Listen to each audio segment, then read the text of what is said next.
প্রিয় ভাই, সব মানুষের হায়াত মওতের কোনো স্থিরতা নাই। আপনারা আমাকে ভালোবাসেন, এর জন্য আমি কৃতজ্ঞ। আমি আপনাদের কাছে দোয়া চাই, যেদিন আপনাদের কানে যেদিন খবর আসবে সাইদি নাই, একদিন ইতিহাস থেকে আমিও হারায় যাব।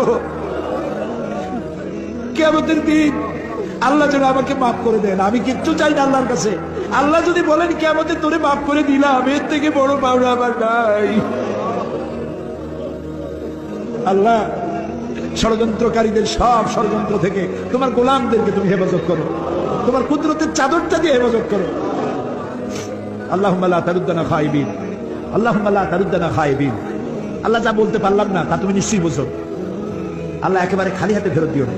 আল্লাহুম্মা লা তারুদ্দানা খাইবিন, একেবারে কিছু না দিয়া খালি হাতে এতগুলা মানুষকে তুমি ফেরত দিতে পারো না। তুমি গফুর, গফফার, ওদুদ, সাত্তার।